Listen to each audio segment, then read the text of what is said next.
The New York Knicks picked up a massive 109-105 victory over the Indiana Pacers, and the reason why I call this massive is because we were down big at one point.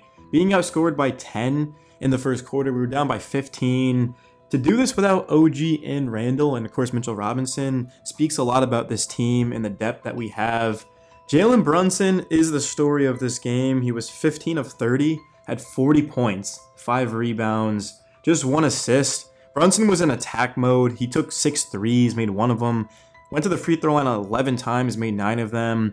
Brunson put this team on his back, especially late in the game. If it wasn't for him, I mean, we wouldn't even be talking about the Knicks. I think that's fair to say. Like, if Jalen Brunson didn't sign with the Knicks in last free agency, I don't think we'd be very relevant. Not to say we'd be a bottom of the East, but the reason why we're here is because of Jalen Brunson. He has put himself in the MVP conversation this year. I think he's a number 1 option on a championship team.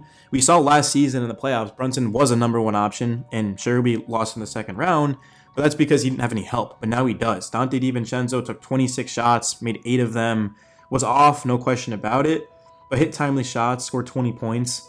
Precious Achiuwa, 5 of 16, 12 points. We were inefficient in this game.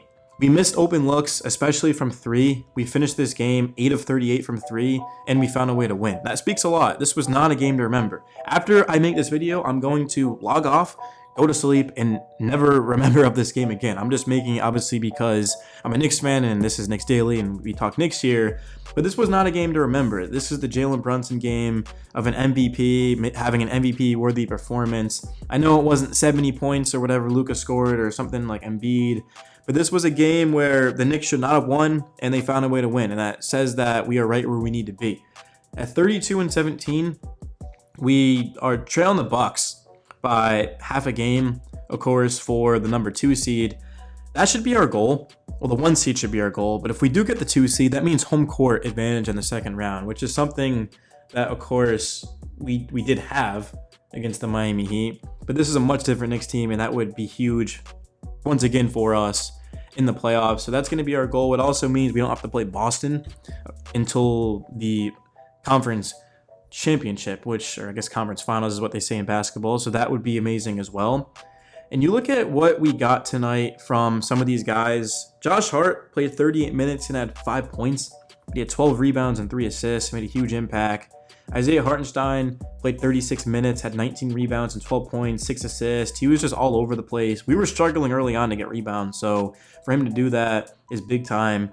Jericho Sims had 4 rebounds in 13 minutes, 2 points. Miles McBride looked good. Played 29 minutes, 16 points, 6 of 13 from the field. Told my friend to take the over in this game. McBride was off the last time, and then before that he was good, and then tonight he was good. Hit some big shots. I like when McBride just catches in rhythm and lets it fly. You know what he does defensively. 2 steals.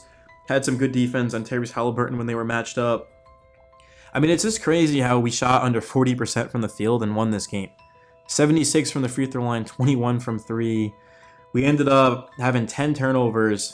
The Pacers had 13 turnovers, so we've been doing a good job of limiting that, where I feel like we typically have less turnovers than the other team. Defensively, the Pacers shot 39.4% from 3, 45.2 from the field. Obi Toppin looked good in this game. 4 of 10 from the field, 12 points, 3 rebounds. I am sad that he's gone, but at the same time, Obi wouldn't really fit where we're at right now because his defense has been poor this season. Jalen Smith killed us, had 9 of 11 from the field, 20 points, 9 rebounds, 2 steals, 2 blocks. Like, he absolutely dominated us. And then, of course, you have Halliburton, who we did a good job on tonight. 5 assists, 4 rebounds, 15 points. Halliburton did look good from the eye test. His stats, if you just looked at it, you would be like, whatever. But he actually did look good from the eye test, but we didn't let him kill us, right? He didn't have 20 assists. So that was the thing, is we just kept him in check. And you can tell he wasn't even close to being fully healthy. He played just 22 minutes. So he's on a restriction right now, which is a big thing. I mean, if he had played 37, 38 minutes at full health, then we probably don't win this game. So that goes to show of how important depth is, because we're without Randall and without OG. So obviously the Pacers can't complain about having a limited Halliburton because we're missing our second and third best player. So yeah, that's big. Miles Turner, we just kept these guys in check. Like Pascal Siakam had 18 and 5 to go with 7 rebounds, but he had 5 turnovers. So we kept their star players in check. And at the end of this game, the Knicks took over. They just, the fourth quarter, we outscored them by 9 points. The second quarter by 3, the third quarter by 2, and then we got outscored by 10 in the first. So if it hadn't been for the last 3 quarters, we would have lost this game because we had such a bad first quarter. And it was energy too. It wasn't like, yeah, we were missing open shots, but it was also just a lack of energy. The Knicks did not come to play. And because we have such a good team, we're able to sort of win anyway and find a way. And that's going to be the story of this game, is just the New York Knicks, even when they shouldn't be winning these games, are winning it. I just want to see us continue to keep our foot on the gas. We're going to see also very shortly how we look against some of these teams, because we're playing the Lakers and the Mavericks.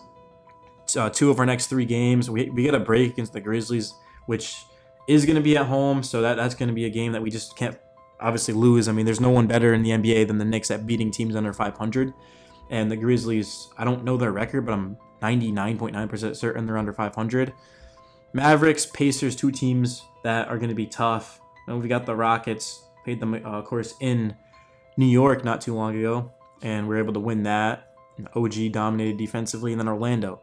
This is a schedule that is going to be tough. It's not brutal or anything like that, but the fact that we're without Randall for 2 to 3 weeks, and we know that guys can step up, just putting a guy like a Precious Achiuwa in the starting lineup is big time. A lot of teams can't do that. We were also without Quentin Grimes in this game. So that, like, we were without Grimes, OG, and Randall, and Dwayne Washington Jr., right? I feel like a Knicks cashable for not knowing how to say that guy's name, and bear with me. I do sound like a super casual, but I honestly do not know his first name. But not that it really matters, but it's just kind of funny because top to bottom, I just love this roster. And Brunson, McBride, Malachi Flynn played some minutes tonight. And he had his moments. He played just 7 minutes. From a statistical standpoint, did not look good. But from the eye test, he actually did make some plays with his dribbling ability. And he got some shots up. One of them went in and out. It wasn't bad by any means. And yeah, just like the guards, you know, DiVincenzo is basically a point guard. He's a 2 and a 1. He's a combo guard, I guess. And you know, Josh Hart, like, everyone just can play multiple positions. I mean, Brunson and DiVincenzo are combo guards, if we're being honest. Devo can play point, shooting guard. Brunson can play the 2. Jalen Brunson, to me, is kind of like a shooting guard. We know he's a great playmaker. He can set guys up and he's efficient, but he just plays like a shooting guard. I mean, this guy is there to put the ball in the hoop, especially in the crunch time. And yeah, I'm just happy with where this team's at. This is the best time to be a Knicks fan in a long time. It's not even like the 2013 Knicks were great, but it's more so if we're talking about the 90s Knicks. The 1994 New York Knicks. That's how good we are right now. We just need to go out and show it in the playoffs. I feel like we're a piece away. The trade deadline is February 8th. It's going to be a lot of fun, guys. And smash the like button, subscribe if you enjoyed the video. My name is Knicks Daily, and I'll see you in the next one.